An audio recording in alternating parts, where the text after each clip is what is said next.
என் அன்பு தமிழ் சொந்தங்களுக்கு வணக்கம். வெஜ் அண்ட் நான்வெஜ் சேனலில் இன்றைக்கி நம்ம கத்திரிக்காய் கடையல் எப்படி பண்ணுறதுன்னு பார்க்கலாம்.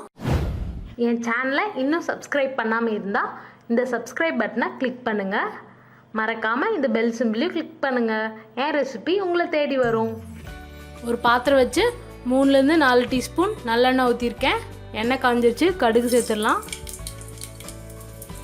கடுகு வெடிச்சிருச்சு. இப்போ நம்ம சின்ன வெங்காயம் சேர்த்துக்கலாம்.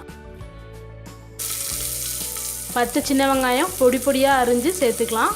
அது கூட 3 மிளகாய் வத்தல், 5 பல் பூண்டு, கொஞ்சமாக கருவேப்பிலை,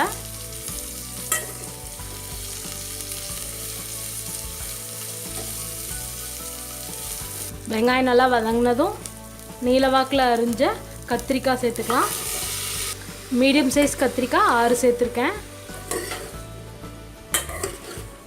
கத்திரிக்காய் எண்ணெயில் 3 நிமிஷம் நல்லா வதங்கிருச்சு. இப்போ நம்ம 3 தக்காளி நீலவாக்கில் அரிஞ்சு சேர்த்துக்கலாம்.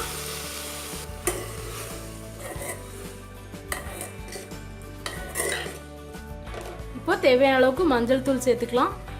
தேவையான அளவுக்கு கல்லுப்பு,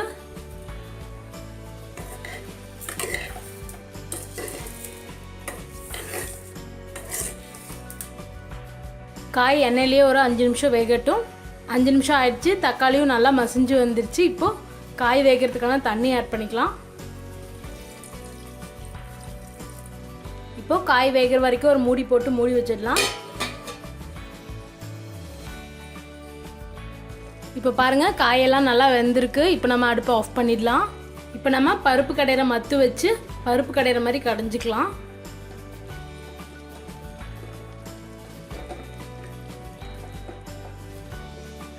உங்ககிட்ட பருப்பு கடையிற மத்து இல்லைன்னா நீங்கள் இதை ஆறுனதும் மிக்சி ஜாரில் சேர்த்து 2 சுற்று மட்டும் சுற்றிக்கோங்க.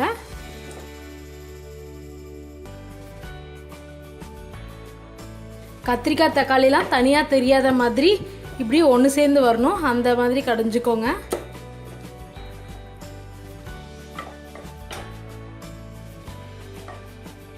நம்மளோட கத்திரிக்காய் கடையல் சூப்பராக தயாராகிடுச்சுங்க. இந்த ரெசிபியை உங்கள் வீட்டில் கண்டிப்பாக ட்ரை பண்ணி பார்த்துட்டு எப்படி இருந்ததுன்னு எனக்கு கமெண்ட்டில் போடுங்க. மறக்காமல் வெஜ் அண்ட் நான்வெஜ் சேனலை சப்ஸ்கிரைப் பண்ணுங்கள்.